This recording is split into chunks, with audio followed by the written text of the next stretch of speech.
Vsem želim en lep počitniški pozdrav. Kdor ima trenutno otroke, ima trenutno tudi počitnice. Moje ime je Kristina in sem del ekipe, ki upravlja spletno mesto mojpsihoterapeut.si. Dobrodošli na današnjem webinarju, ki bo bolj poslovno obarvan. In sicer z našo današnjo sogovornico bomo raziskovali duševno zdravje na delovnem mestu. Webinar se snema. Lepo ste povabljeni, da med dogodkom vklopite vaše kamere, mikrofoni pa so zaenkrat utišeni. Če se vam med webinarjem porodi vprašanje, ste res vljudno vabljeni, da ga vpišete v chat, na koncu pa boste tudi imeli možnost vklopiti mikrofon in ustno zastaviti vprašanje. Danes v naši sredi lepo pozdravljam našo psihoterapevtko in pa klinično psihologinjo Stanislavo Grahovo.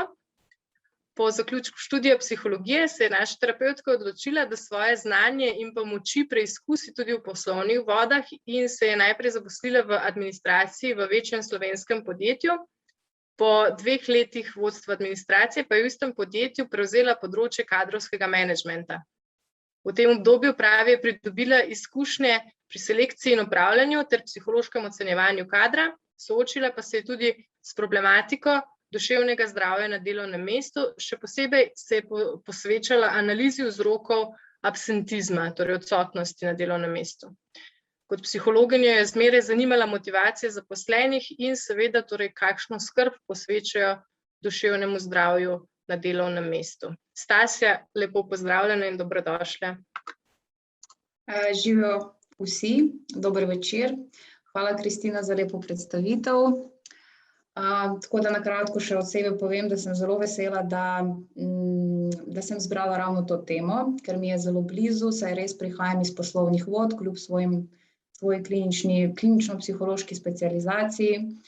Tako da sem res zelo vesela, da danes lahko se poglobimo v to temo. Ja. Pa kar začnimo, ne? Stasja, kakšni so po tvojih izkušnjah najbolj pogosti vzroki problemov na področju duševnega zdravja na delovnem mestu?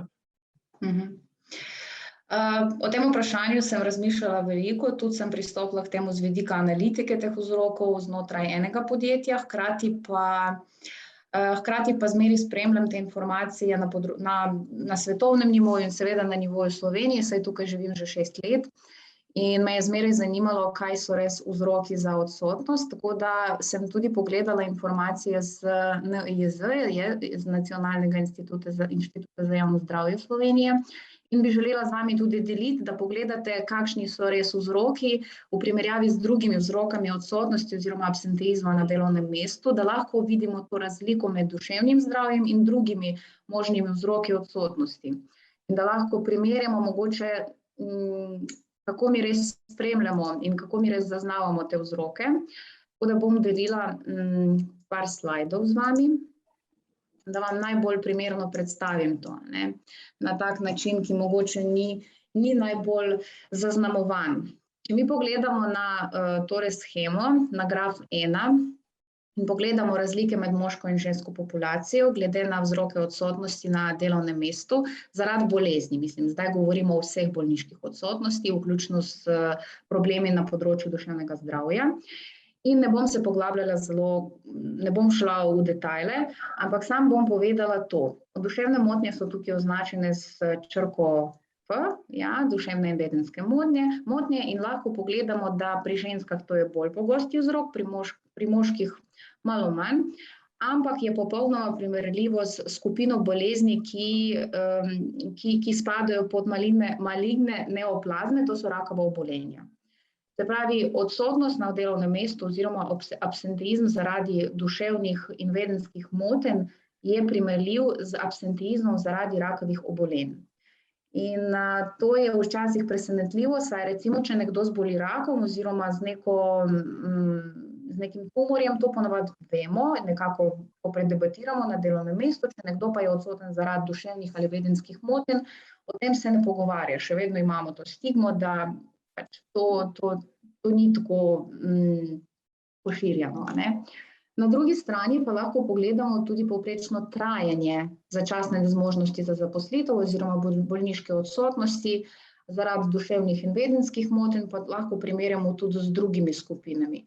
Če pogledamo, koliko traja približno bolniška odsotnost zaradi duševnih in vedenskih motenj, ki so označene s črko F spet, lahko tudi jih primerjamo recimo z rakavimi obolenji, hkrati pa jih primerjamo tudi recimo z bolezni živčevja in poškodbe pri delu recimo tudi. Tako da, ja, je res tudi zelo pomemben vzrok za odsotnost in tudi za trajanje te odsotnosti. Ampak tukaj govorimo seveda o duševnih in vedenskih motnjah, hkrati pa duševno zdravje je bolj široko področje in mi ne moremo govoriti izključno o nekih motnjah, ko govorimo o mentalnem stanju zaposlenih v podjetjih in javnem sektorju. Tako da jaz bi povedala tukaj tudi seveda o izgorelosti, ki postaja vse bolj težka tema za zaposlene in za vodstvo večjih družb. Izgorelost pa je res eden od najbolj pomembnih vzrokov odsotnosti, saj zdaj tudi smo upravičeni do bolniške odsotnosti zaradi izgorelosti na delovnem mestu.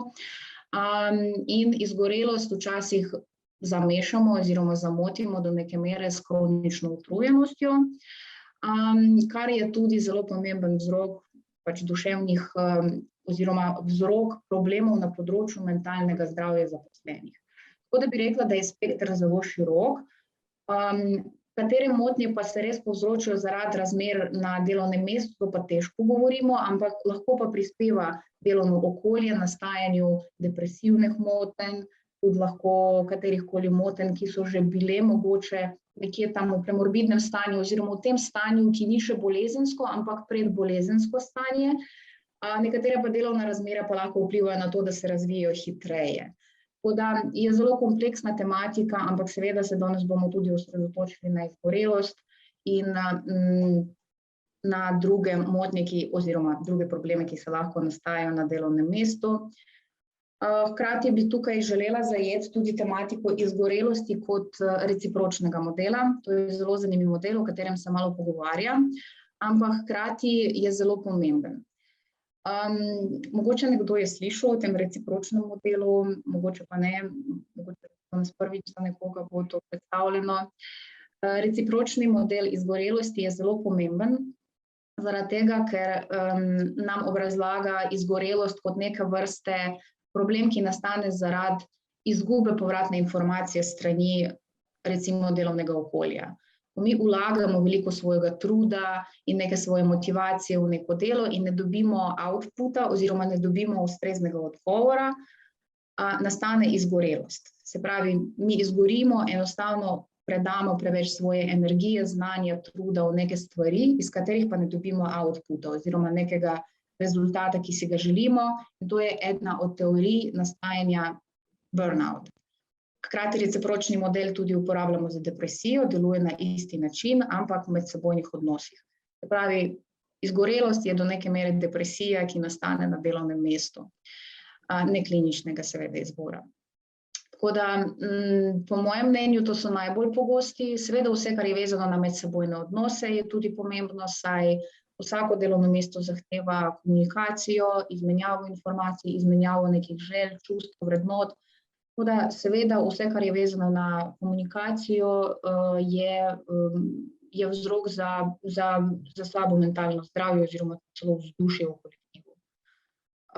Tako da bi rekla, da to so najbolj taki pomembni vzroki. Kar se tiče konkretnih diagnoz, pa mi nimamo seveda vpogleda v to, ker tudi nimamo pravice do vpogleda v konkretne diagnoze oziroma katerekoli probleme, ki nastajajo, ampak skupna slika, po mojem, je jasna, da to je resni problem, ki mu moramo posvečati pozornost. Kako pa lahko ustvarjamo duševno zdrava delovna mesta? Ali obstajajo napotki za to? Ja, duševno zdrava delovna mesta je tematika, ki mogoče ni še tako razvita v Sloveniji. V angleščini pa to zveni mentally healthy workplace. In meni je ta izraz zelo všeč. Če mi gremo v Google in pogledamo, kaj je mentally healthy workplace, bomo videli veliko tistih klišejskih izrazov v smislu, da moramo izmenjati neke informacije, da vodstvo mora poskrbeti za well-being, da moramo paziti na to in tako naprej. Jaz sem hotela tudi predstaviti, kako jaz vidim duševno zdrava delovna mesta, še posebej zaradi tega, ker smo zdaj v takem obdobju pandemije. In še vedno to se nadaljuje in ne vemo, kako bomo delali naprej. Vsak dan pričakujemo neke nove spremembe na delovnem mestu in seveda živeti v takšnem okolju je včasih zelo naporno. Duševno zdravo pa delovno mesto je seveda fleksibilno delovno mesto, hkrati pa fleksibilnost delovnega mesta zahteva postavljanje mej.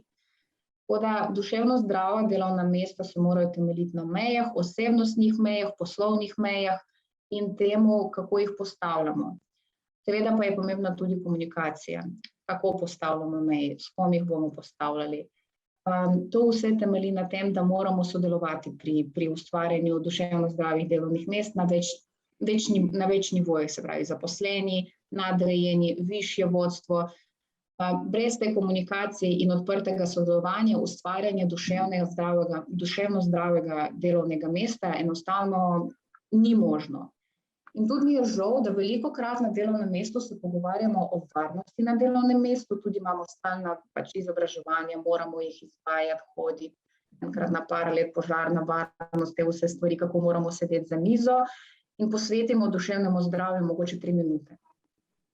Tako, varnostni inženir pride in 3 minute razlaga o tem, kako pomembno, da ne izgorimo na delovnem mestu. Zmeraj se mi pojavlja vprašanje, zakaj temu posvetimo toliko časa, nič pa ne namenimo duševnemu zdravju zaposlenega oziroma temu, da ima možnost, da izgori, če veliko dela. Izgorevanje tudi bi glede burnouta poudarila, da izgorelost ne nastane na daljši rok. Izgorelost lahko nastane v enem tednu. Vsak ima svojo mejo in lahko postane izgorel tudi v krajšem času. Ni nujno, da traja, to ni maratonski beg, včasih je to šprint. Lahko izgorimo zelo hitro in niti ne opazimo, da smo izgoreli. In to je tudi ena nevarnost, saj ljudje mislijo, tak stereotip, tudi smo se pogovarjali s sodelavci veliko, da izgorelost mora nastati na dolgi rok. Ne, izgorelost lahko nastane v enem mesecu, v enem tednu, odvisno od narave dela, od spremembe dela, od spremembe delovnega mesta. Tako da o tem se mora pogovarjati, seveda več namenjati časa temu in en dan duševnega zdravja na mesec za svoje zaposlene je seveda premalo. To pa mora biti bolj pogosta praksa, ki jo moram vpeljavati, če so tukaj menedžerji, bi jih tudi povabila k temu, da več posvečajo temu in tudi na tak način, da informirajo svoje podrejene, svoje sodelavce, svoje nadrejene o tem, da to je pomembna tema. Saj še vedno je to neka tema, ki je pomembna, ampak jo lahko pustimo na koncu. Zmeraj imam tako občutek. Pomembno je, da smo duševno zdravi, da pazimo nase, ampak to lahko pustimo na konec. To se mi ne zdi fair, ampak to je zelo pomemben vidik ustvarjanja duševno zdravega mesta. Mogoče pa tudi bi še poudarila, da v ameriškem pogledu, ker so oni prvi, ki so se začeli pogovarjati o mentally healthy workplaces, je zelo pomembna inkluzivnost delovnih mest. Nažalost, inkluzivnost še vedno smatramo kot neka družbena vrednota, ki se mora nekako zgoditi, ampak je odvisna od vsakega od nas. In inkluzivnost delovnega mesta pomeni tudi inkluzivnost ljudi, se pravi toleriranje ljudi, ki imajo probleme na področju duševnega zdravja. Da jih ne ignoriramo, da sprejemamo to, da oni so lahko odsotni zaradi duševnega zdravja, da lahko grejo na bolniško zaradi svojega duševnega stanja. Recimo, če imajo neko depresijo, da lahko grejo na bolniško in to je resna zadeva. Nažalost, v poslovni kulturi je še premalo tega odnosa do duševnega zdravja, da to je resna zadeva. In da človek lahko gre zaradi tega na bolniško in zmeraj obstaja še nek tak občutek, da to ni nekaj resnega, ampak v bistvu je. To smo videli tudi statistike, to je zadeva, ki nam tudi podaljša absenteizem zaposlenih. Prezenteizem, ta prisotnost na delovnem mestu še vedno, ko moraš biti odsoten na bolniški, tudi ne naredi nič dobrega, ne za učinkovitost podjetja, ne za učinkovitost sodelavca. Tako da to je zelo kompleksen pojem, ampak vključuje seveda izobraževanje, vključuje odprto komunikacijo na več nivojih, ni da sam se menedžerji o tem pogovarjajo, ampak da se pogovarja na vseh nivojih in hkrati tudi inkluzivnost na delovnem mestu. To so 3 temelji za ustvarjanje duševno zdravih delovnih mest. Kako pa se te zdi, da na duševno zdravje vpliva delo od doma in pa ta fleksibilni urnik, ki včasih morda že skoraj preveč fleksibilen? Ali v tem vidiš več prednosti ali slabosti? Jaz bi rekla, da fleksibilni urnik je seveda prednost do neke mere, hkrati pa je slabost, tudi iz prakse opažam, da fleksibilni urnik ne povzroča nič dobrega. V zadnjih časih se srečujem s klienti in tako nasplošno z ljudmi, ki se pritožujejo zaradi fleksibilnega urnika. Spomnim se začetka bolj tega masovne uporabe fleksibilnega urnika z začetkom pandemije, takrat smo šli skoraj vsi na neko delo od doma oziroma na čakanje in smo bili primorani k temu, da delamo fleksibilno oziroma delamo od doma in hkrati si lahko podaljšamo urnik, ga skrajšamo, na nek način upravljamo svoj delovni čas. In to se je zdelo zelo mamljivo, da si lahko privoščimo, da upravljamo svoje delo. Trenutno pa se srečujemo s posledicami, večina posledic pa se nanaša na problemi s spanjem. In tudi s tem, da si ljudje ne morejo postaviti enostavno mejo, da ne morejo zaključiti. In spanje in spanec in meja sta zelo terapevtski tematiki, s katerimi se srečujemo velikokrat na psihoterapiji. In moram priznati, da postavljanje meje na delovnem mestu je zelo povezano s postavljanjem mej tudi v zasebnem življenju. Vidimo tukaj veliko skupnih točk, tako da fleksibilni urnik zahteva seveda disciplino, ampak ne disciplino v smislu, da narediš nalogo, ampak disciplino v tem, da postaviš mejo. Ljudje včasih še vedno jemljajo disciplino kot nekaj, da naloga mora biti narejena, problem pa je glih obraten. Mora biti narejena pravočasno, zaključena ob 4 recimo popoldne in gremo naprej živeti svoje življenje. Tukaj jaz vidim veliko tveganje, saj ljudje ne znajo postaviti mejo, grejo naprej, delajo po noči, seveda njihov recipročni ritem pač se poruši, ne morejo zaspati in s tem se srečujejo veliko ljudi na žalost. Tako da, ja, po eni strani je prednost, po drugi strani pa veliko tveganje. In če bi hotela tukaj neke napotke zdaj povedati, kako si uredimo, če smo že pripomorani k temu, da moramo delati nek fleksibilni urnik, če bi morala neke napotke podati, je to, da si zastavimo svoj urnik tako, kot bi delali, kot bi hodili v pisarno.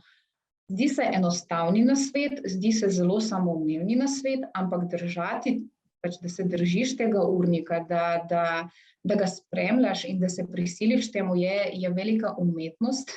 Tako da to je zelo pomembno. Recimo, jaz sem bila udeležena tudi ene raziskave doživljanja pandemije strani učiteljev in psihologov na šolah. In največji izziv, ki so ga izrazile vse udeleženke te raziskave, je bil ta, da niso morali se prilagoditi na prožni urnik. Da delali so po noč, da so delali zvečer, da to je zelo vplivalo na njihovo zasebno življenje, saj še vedno moraš imeti čas za svoje neke stvari doma. Tako da, ja, to vidim bolj kot tveganje, recimo iz svoje prakse. Zase pa osebno, recimo, mi je všeč fleksibilni urnik, ker se znam nekako ga organizirati, ampak tudi sem se morala naučiti tega. To ni bilo enostavno. To je bilo zelo težko na začetku. Zdaj je lažje, ampak še vedno se srečujem večkrat s tem, da se moram prisiliti k temu, da recimo neham delati. Oziroma, da zdaj moram delati, takrat, ko mi ne paše. Če si omejen na 8 do 16, pol pa imaš svoj čas, imaš določen čas, imaš jasno mejo. Tako bi to rekla. Na tej točki bi vas povabila, da v chat napišete svoje vprašanje, če imate kakšno na tole našo tematiko. Tebe, Stasja, pa bi vprašala eno zelo zanimivo vprašanje, ali obstajajo razlike med doživljanjem in vzdrževanjem duševnega zdravja med različnimi generacijami zaposlenih, saj se med sabo kar precej razlikujejo. Meni je zelo, jaz obožujem delo z različnimi generacijami in meni je všeč gledati razlike, hkrati pa podobnosti med generacijami. Ker velikokrat se naslovimo na medgeneracijske razlike na delovnem mestu, nikoli pa ne opazimo teh podobnosti. In bi rekla, da pri duševnem zdravju, pri duševnem zdravju seveda moramo upoštevati starost. Ker seveda se pridruži veliko različnih mogoče problemov na področju duševnega zdravja s starostjo, pač taki, ki so pogojeni enostavno s tem, koliko smo stari. Hkrati pa bi rekla, da mladi se bolj obremenjujejo s tem, kako so v službi, rekla milenijci se bolj obremenjujejo s tem, kako so v službi, kakšen performance imajo, se pravi, kako so uspešni.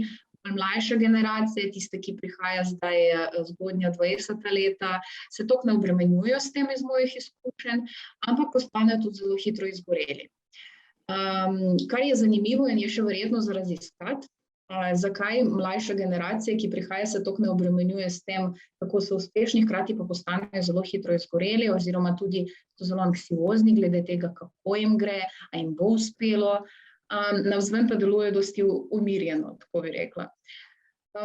Hkrati pa starejša generacija ne izgori toliko, vsaj iz mojih izkušenj, ampak pridruži pa se bolj ta subdepresivna tematika in depresija. Tako da mogoče tudi zaradi tega, ker nimajo že toliko odprtih možnosti, razumejo svoje omejitve na trgu dela in se srečujejo z veliko izzivov tega, da se morajo navaditi na neke nove tehnologije, to jim povzroči veliko stresa na delovnem mestu.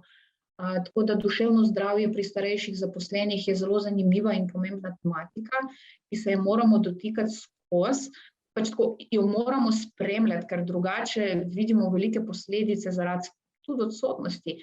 Saj ljudje enostavno razumejo, da mogoče niso tako hitri, pri mlajših pa hitro vse nove trende poberejo in takoj se lahko vključijo v nove poklice, tudi hkrati poiščejo nekaj novega, hitro zamenjajo službe, za starejšo generacijo je seveda to težje.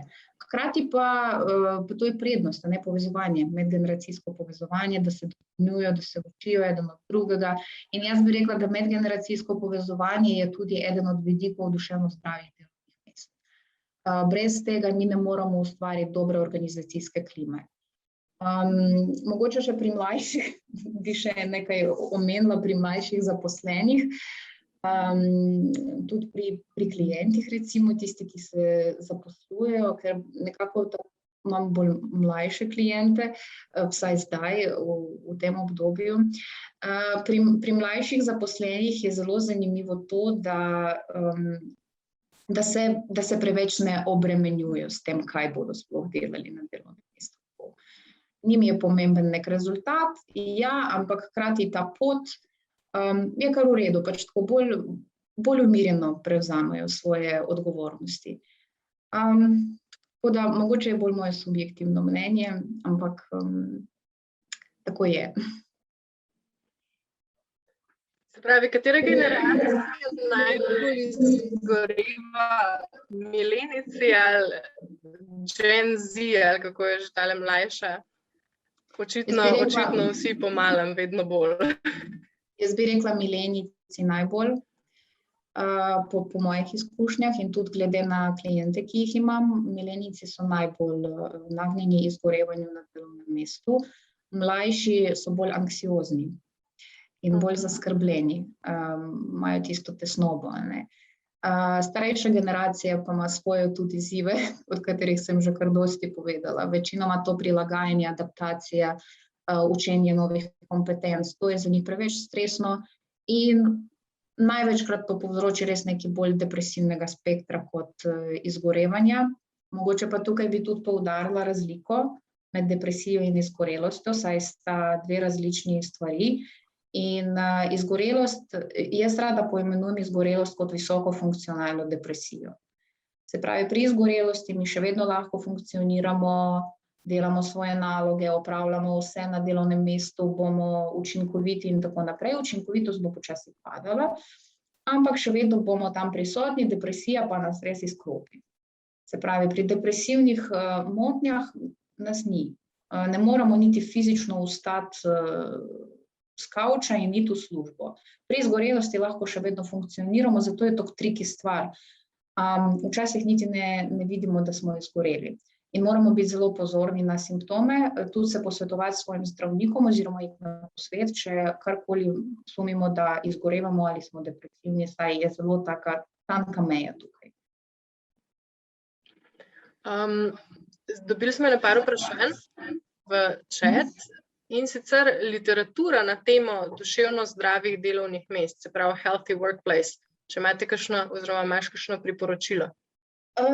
Glede literature bi povedala tako, ni še kakšnih knjig, vse je v Googlu. Jaz sem bila tudi, prvič sem se srečala s tem na prostorih nekega bloga, sem brala nekaj o učinkovitosti na delovnem mestu in sem videla tiste duševno zdrava delovna mesta. V angleščini lahko povem, kako je to imenovano, ker v angleščini res bodo našli največ informacij na to temo, in to je mentally healthy workplace. Se pravi, to je res zanimiva tematika, zanimivo, kako strukturirajo informacijo okrog tega, ker veste, skozi smo bili naučeni nekako v poslovnem okolju, da moramo biti duševno zdravi na delovnem mestu, kaj bi to pomenilo, nihče ni vedel. In meni se zdi, da to je taka fajn iztočnica za to, da si končno določimo, kaj pomeni duševno zdravo delovno mesto, pojem pa je zelo, zelo mlad. Jaz sem ga prvič srečala par mesecev nazaj. Tako da je res zanimiva tematika, sicer kakšnih knjig ali raziskav nisem še zasledila. Naslednje vprašanje se navezuje na izgorelost, in sicer vrnitev na delovno mesto po izgorelosti. Če imaš kakšen nasvet, da ne izgorimo, kako ne izgorimo ponovno, kaj je pomembno za razvoj zdravega odnosa do dela? Ja, tako kot sem povedala, tudi prvo, kar bi rekla, so meje in delo na svojih mejah, to je prvo. Saj z izgorelostjo, če se spet nanašamo na recipročno teorijo izgorelosti, ki se mi zdi najbolj učinkovita pri spopadanju z izgorelostjo, da vidimo, koliko dajemo v službo in koliko nam služba povrne.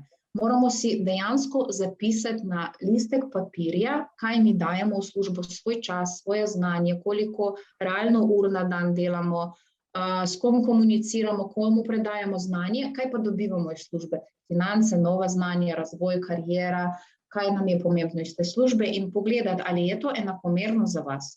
Ali sploh to, kar dajete v vašo službo, vam se to povrne sploh? Ali imate kakšen output iz tega?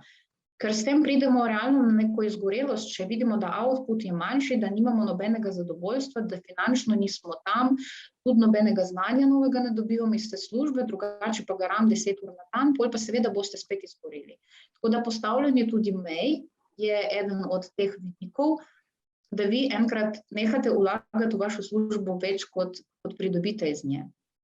In to je eden od najbolj pomembnih nasvetov, pa tudi seveda, mogoče tudi zveni malo tako preveč psihoterapevtsko, ampak skrb zase.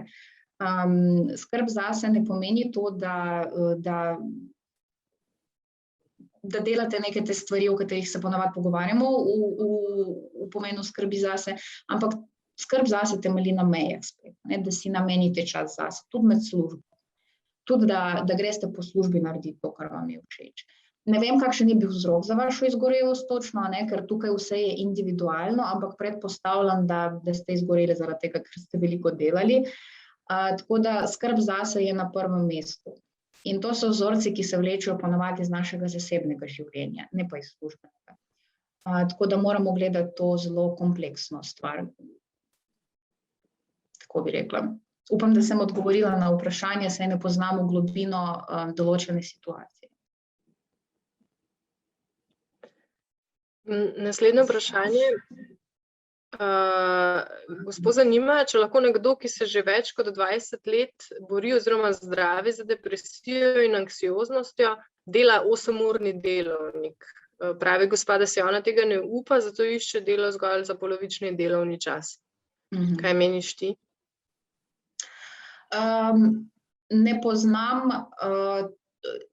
poznam tega, ali je kakšna zakonska podlaga za to, da bi bil skrajšani delovni čas zaradi večletnega spopadanja z depresijo.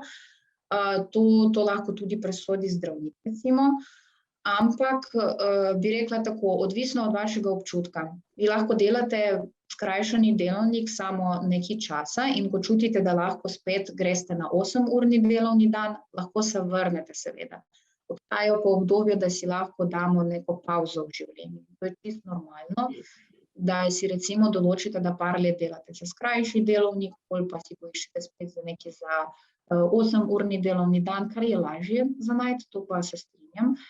Ampak tukaj ni neke omejitve v smislu tega, v tem formalnem smislu, ampak bolj v tem, kako se počutite.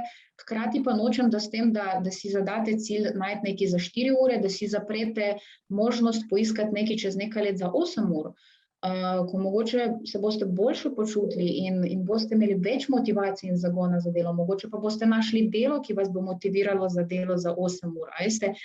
Tako da tukaj je zelo spet individualno, odvisno, kakšno imate dinamiko tudi pri zdravljenju, saj vidim, da že več kot 20 let se borite z depresijo in anksioznostjo, kar vam vzame veliko energije seveda. Mogoče za delo pa ne ostane toliko energije, kot si jo želite, za dobro, kvalitetno opravljeno delo, ki vam prinaša zadovoljstvo. Ampak saj pravim, vsaka obdobja lahko minejo in mogoče imate večletno obdobje, ko ste spet pripravljeni na 8-urni delovni dan, ne pa to imati kot nek poraz. Tako bi rekla. Hvala, Stasja. Lepo povabljeni, da postavite še kakšno vprašanje. Lahko tudi na glas vklopite mikrofon, če imate željo, lahko pa tudi v chat.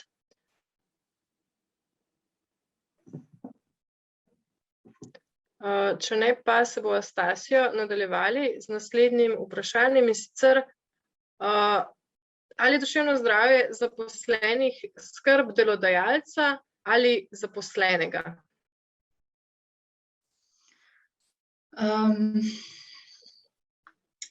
Takole, glede tega, kaj je kdo skrbi za naše duševno zdravje. Jaz sem takega mnenja, jaz sem dosti stroga na tem področju. Jaz sem mnenja, da smo mi odgovorni za svoje zdravje. Človek je odgovoren za svoje duševno in fizično zdravje.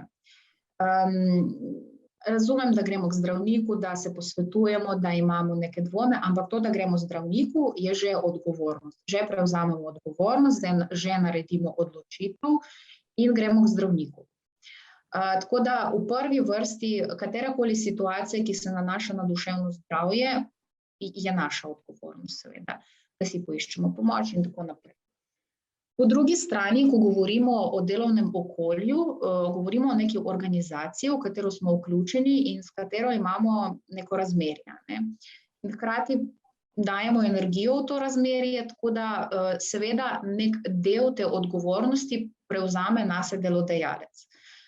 Ampak še vedno jaz sem mnenja, da mi moramo poskrbeti za svoje duševno zdravje. Hkrati pa moramo biti odprti na delovnem mestu glede duševnega zdravja, recimo tudi s svojim nadrejenim se o tem pogovoriti.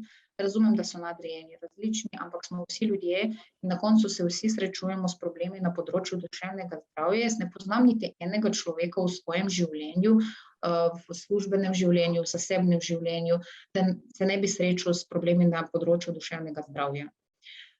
To niso nujno takoj težki problemi, da rabijo neko klinično obravnavo, ampak to so neki taki življenjski problemi, s katerimi se lahko srečujemo. In na področju duševnega zdravja seveda na delovnem mestu moramo deliti to odgovornost, hkrati pa biti zmeri pozorni na to, da mi smo v prvi vrsti odgovorni za svoje duševno zdravje in moramo biti pozorni na to.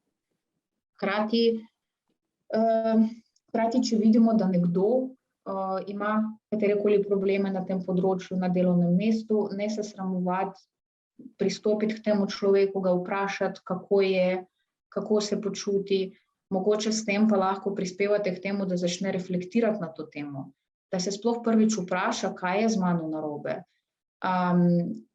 kako sem se spremenil, kaj se mi dogaja, a ne? Tako da nikoli ne moremo pa izključiti tega, da nekomu s tem lahko pomagamo. Tudi, če nas je sram, recimo, o tem pogovarjati. Lahko nas je sram, na drugi strani pa lahko nekomu pomagamo. Kaj boste zbrali? Pač, da vas je še vedno sram nekoga vprašati, kako ste ali kako si, nekimi deluješ tako čudno v zadnjih časih, oziroma nekako si potrt, se mi zdi, ali to, da se boste zadrževali in s tem mogoče ta človek nikoli se niti ne bo zavedel, da se slabo počuti, da mu zdaj ni najbolj dobro obdobje zdaj v njegovem življenju. Tako da bi rekla, da ja, po eni strani je naša odgovornost in mi smo odgovorni za svoje zdravje, po drugi strani pa še zmeraj lahko prevzamemo ta del odgovornosti za druge, ki niso zdaj mogoče zmožni niti reflektirati, niti zaznavati sebe. Tako da deljena odgovornost, bi rekla. Kako pa potem poskrbeti zase na delovnem mestu in kje poiskati pomoč?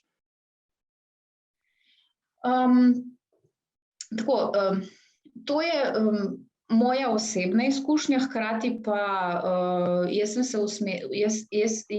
kako bi rekla, svojo izkušnjo sem gradila na osnovi tega mojega experienca, kako sem jaz doživljala duševno zdravje na delovnem mestu, hkrati pa imam veliko izkušenj s strani klientov, kakšne metode so oni ustvarjajo za skrb na področju duševnega zdravja na delovnem mestu. In to je zelo zanimivo, ker na koncu pridemo k zelo podobnim zaključkom. In jaz bi rekla, da prvi napotek, ki je zelo, zelo pomemben, to, kar sem rekla, je urejen delovni čas. Saj vidim, da tudi delo, nekako fleksibilno delo včasih vpliva na naše duševno zdravje. Hkrati meje, če tako povzamemo, pač tudi meje je temelj duševnega zdravja na delovnem mestu. Jaz zagovarjam to, da meje so temelj na splošno našega življenja, na splošno kvalitetnega življenja. Tam, kjer imamo dobro zastavljene meje, mi lahko vidimo, kje je naša odgovornost zaključi, kje pa se začne odgovornost drugega človeka, hkrati pa lahko vidimo, kje se zaključi naš delovni dan, kje se zaključi naša odgovornost, kje se zaključi naša naloga, in s tem si olajšamo življenje, da ne dofantaziramo, kaj mi vse še moramo narediti, recimo na delovnem mestu, kakšne naloge dodatne prevzeti in tako naprej. Tako da bi rekla to, hkrati pa eden od napotkov, ki je zelo pomemben, da si vzamemo čas za regeneracijo.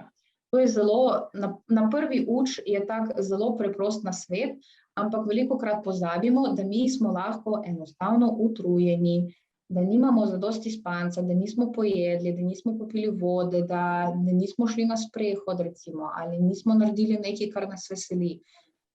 Nažalost, ljudje, ki prihajajo v stanju izgorelosti, velikokrat pozabijo to, da telo ima svojo mejo.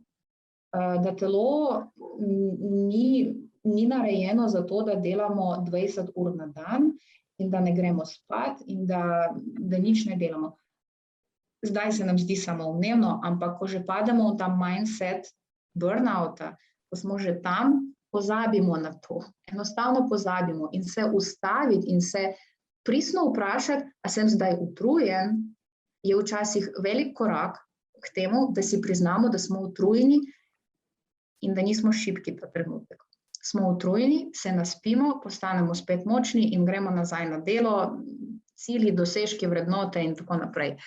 Tako da v bistvu narediti to pavzo in vprašati sebe, kako sem zdaj, a sem utrujen, to je zelo pomemben vidik tudi skrbi za duševno zdravje. In to ni šibkost, ne tega zamešati, prosim. Saj včasih seveda to sprejmemo kot neko regresijo, neko nazadovanje, a sem utrujen, a zdaj ne bom dosegel, seveda bom. In to se nanaša tudi na vprašanje od gospeja, da si poišče recimo delo za 4 ure. Lahko. Ne samo to sprejeti kot nekaj, kar je poraz. Sam rabite nekaj časa, da se regenerirate, da se mentalno regenerirate in pridete nazaj na svoj nivo učinkovitosti. Da na učinkovitost zaposlenega vpliva njegova pozornost. In zmeri, ko opravljam psihološka testiranja za delovno mesto, jaz gledam pozornost človeka, ne. In če vidim, da pozornost nekako je zelo podpovprečna, vprašam, ali ste izgoreli, a se vam zdi, da ste utrujeni zdaj. In tudi seveda eden od napotkov, da pride nekdo na ocenjevanje, je to, da je spočit. Ampak če je kronično utrujen oziroma izgorel, tudi da se je naspal, enkrat ne pomeni, da je spočit človek, in to lahko vpliva na njegovo pozornost in koncentracijo, kar posledično vpliva na učinkovitost in na to, koliko napak naredi, ne zaradi tega, ker ne zna, ampak zaradi tega, ker je utrujen in nepozoren. In seveda s tem pa lahko nastanejo tudi napake, še posebej, če človek je zaposlen na primer v proizvodnji ali na nekem delovnem mestu, kjer ne sme delati napak, saj to vpliva na varnost na delovnem mestu. Tukaj je veliko nekih takih vidikov, ki se ne zdijo na prvi pogled pomembni, hkrati prideš na neke take točke kot pozornost oziroma neka učinkovitost na delovnem mestu, vidiš te povezave. To so taki osnovni napotki, ki bi jih izpostavila. Zdaj še malo gledam, če sem si kaj še zapisala, sem trenutek. Si še vprašala glede tega, ali... Poiskati pomoč. Kako poiskati pomoč, ja, tako. Seveda, tako, najprej tukaj bi se nanesla na vašo organizacijsko kulturo, tam, kjer ste zaposleni, ne. Ali je tematika duševnega zdravja to, o čemer se pogovarjajo? Če se ljudje o tem pogovarjajo in recimo vaša kadrovska služba je odprta, glede tega seveda se lahko obrnete kot prvo na vašo kadrovsko službo oziroma vašega nadrejenega. In se z njim pogovorite, da se vam zdi, da nekaj se vam pač dogaja. Če je kultura bolj zaprta in se o tem ne pogovarjate, lahko ukrepate sami in tako kot sem rekla, prevzamete odgovornost za svoje duševno zdravje. Poiskati pomoč ni izkušnja, ki je intimidating. Pozabila sem besedo. Ustrahujoča. Ja, ni neka sramotna, obstaja ta beseda, ne? Ni neka izkušnja, ki je sramotna po svoji naravi, to je čisto normalno poiskati pomoč in to lahko storite na več načinov, lahko se tudi obrnete recimo na vašega zdravnika oziroma lahko poiščete pomoč na spletu, na portalu Moj psihoterapeut, lahko poiščete pomoč tudi preko prijateljev, delite z njimi to, saj to je tudi neka oblika pomoči, medsebojna pomoč na delovnem mestu je ogromnega pomena in če imate dobre odnose s svojimi sodelavci, to je zlata vredno, da z nekom podelite, ampak to je zelo pomembno glede na organizacijsko kulturo. Tako da tukaj morate res iti malo po občutku, hkrati pa ukrepati in iskati to pomoč, ker se problem ne bo rešil samo od sebe. Nažalost, ampak če počutite se izgorelo, problem se lahko zatre na nekaj časa, za nekaj časa, pol pa se pojavi spet. Zdaj, tako kot sem rekla, je povezano bolj globinskimi konstrukti, s tem, kako tudi gradimo neke odnose z drugimi ljudmi izven naše službe. Tako da, ja, poiskati pomoč, poiščemo pomoč lahko na več načinov. Gospa je postavila še eno vprašanje v chat, in sicer kako lahko posameznik pride do brezplačnega psihoterapeuta, če je finančno okrnjen oziroma si ne more privoščiti 50 € ali več za uro psihoterapije. Pravi, danes je to velika problematika, ker je povsod plačljiva. Na to lahko delno odgovorim tudi jaz, potem pa bom besedo predala tudi tebi, Stasja, in sicer to je nekako tudi iztočnica, kar smo želeli danes tudi povedati, med drugim. Na naš portal, mojpsihoterapeut.si, se obrača ogromno podjetij, torej vodstva, ki si želi ponuditi psihoterapijo za svoje zaposlene, torej na način, da zaposleni ne plača ničesar, ampak jim to nekako pokriva podjetje. Bolniškim odsotnostim, težavam v duševnem zdravju se lahko s pomočjo strokovnjakov na področju duševnega zdravja popolnoma izognemo ali jih pa močno skrajšamo, če se jim posvetimo. En mesec bolniške odsotnosti enega zaposlenega podjetje stane ravno toliko, kot celoletna psihoterapija enkrat tedensko. Naš portal se pravi sodeluje potem z vodstvom, ki mu nudi nadzor nad porabljenimi urami, zaposlenim pa popolno anonimnost in pa veliko izbiro psihoterapevtov, kjer lahko izberejo najprimernejšega zase in za svojo težavo. Zdaj vse tukaj prisotne tudi vabim, ravno tako kot je rekla Stasja, da to novico in tudi kakšne maile, naš kontakt delite vsem, ki se vam zdi, da bi bili odprti za to, tudi s svojim vodstvom, drugimi zaposlenimi. Vedno smo veseli, če se širi in destigmatizira to pomen duševnega zdravja na delovnem mestu in želimo pomagati. Najlepše v tem primeru je, če lahko res s pomočjo finančnega priliva vodstva podjetij pomagamo posameznikom, ki se tega ne morejo privoščiti. Stasja, še tebi, da vrnem besedo na to temo. Ja, Kristina, to si res povedala, glede koliko stane bolniška odsotnost enomesečna zaposlenega. To poznam tudi iz poslovnih vod, da to je zelo drago. Še posebej, če govorimo o kratki bolniški odsotnosti, ker daljšo bolniško odsotnost že tako ni tako finančno naporna, ampak zaradi izgorelosti je ponavadi kratka bolniška odsotnost. To pa res. Nisem še zasledila dolgotrajnih bolniške odsotnosti zaradi izgorelosti na delovnem mestu, tako da, oziroma jih je zelo, zelo malo, tudi verjetno ne bo šlo tudi skozi komisijo, ker mora komisija presoditi, ali lahko še ostane človek doma za daljšo bolniško odsotnost. Tako da je res zelo, to je strošek za podjetje. In res je ta strošek nekako, če zdaj tako preštevam, je primerljiv z enoletno terapijo, če hodiš redno enkrat na teden, to, kar je v bistvu priporočljivo. Hkrati nekateri terapevti pa imajo tudi socialne poimenovane ure, se pravi to, kar ponujajo s popustom, recimo imajo socialno mesto in si lahko privoščijo kliente, ki mu ponudijo psihoterapijo s popustom. Odvisno od okoliščin in to se morate meniti z vsakim psihoterapevtom posebej.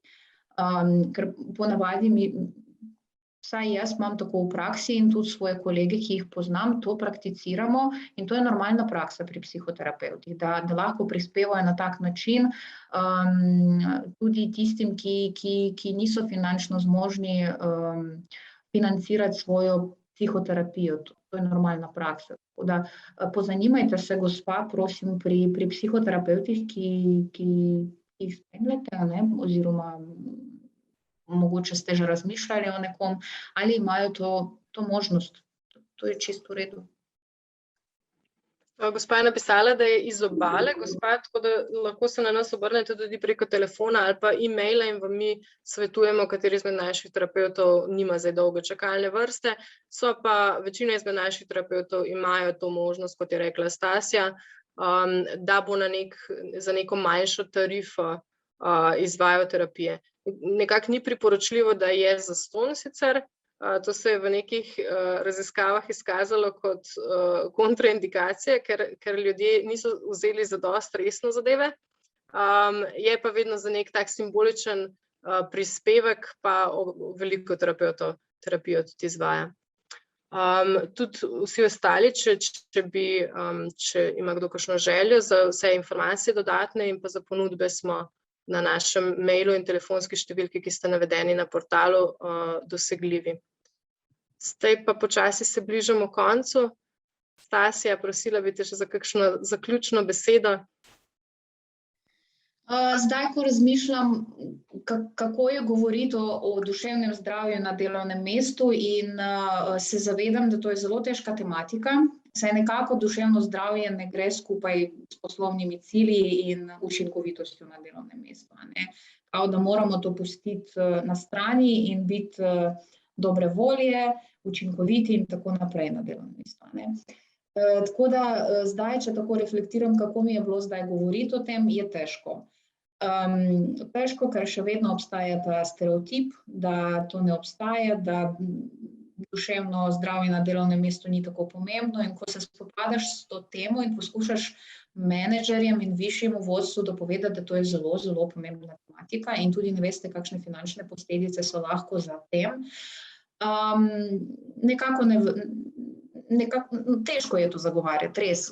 Kljub tem, da imamo številke, kljub tem, da imamo podatke, kljub tem, da vodimo analitiko in se vodstvo čudovito zaveda tega, vodstvo različnih podjetij čudovito zavedajo, koliko ljudi je odsotnih zaradi duševnih obolenj, izgorelosti in motenj, še vedno se temu ne posveča dosti pozornosti. Veliko je tudi zanikanja te tematike, tudi zaradi svojih nekih problemov, mogoče ljudje se nočejo o tem pogovarjati, ker tematika je res težka in zaradi tega, ker občutijo svoje lastno nelagodje, niso pripravljeni na debate na to temo. Saj, mislim, vsi smo se srečali s temi ali drugimi problemi na področju duševnega zdravja na delovnem mestu, dajmo biti realni. Drugače ne bi bili tukaj, ne bi se zanimali za to temo, ne bi se o tem pogovarjali, ne bi se ustvarjale nove tematike kot mentally healthy workplaces. In mogoče bi še poudarila, da ta tema je še bolj pomembna v trenutnih razmerah. Opazno več bolniških odsotnosti zaradi izgorelosti. Ja. Prejeli smo še eno vprašanje, in sicer ali so možni take vrste seminarji kot danes za kolektiv in da kolektiv prej terapevtke anonimno pošlje vprašanja. Zdaj najprej to na naši spletni strani oziroma na našem portalu terapevti nudijo, torej psihoterapijo za zaposlene in psihoterapijo in coaching za zaposlene. To pomeni, mislim, manjša razlika je, zdaj mogoče nimamo več časa, da se v razlike poglabljamo, ampak lepo ste vabljeni, da nam na info@mojpsihoterapeut.si pošljete povpraševanje in vam bomo probali priti nasproti z neko personalizirano ponudbo, nekaj, kar bo ustrezalo vašim potrebam in pa željam.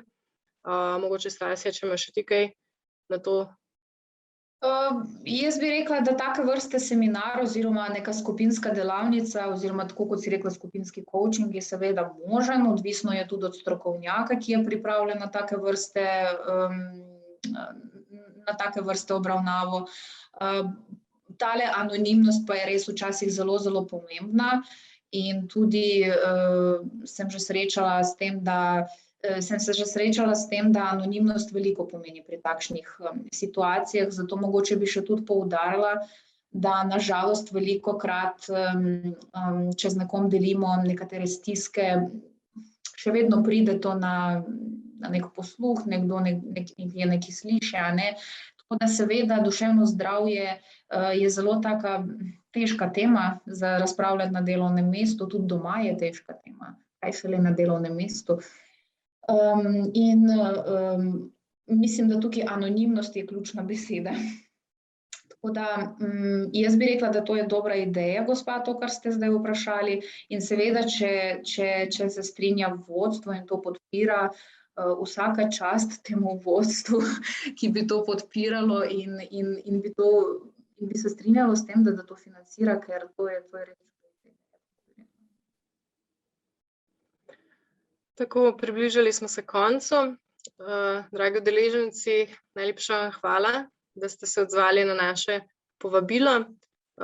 Lepo vabljeni tudi na naše nadaljne webinarje na to temo poslovno in pa druge, na še bolj mogoče kakšno psihoterapevtsko temo.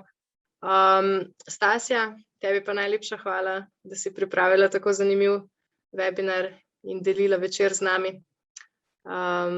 Lep pozdrav. Hvala, lep pozdrav. Hvala, lep pozdrav tudi vam in lep večer.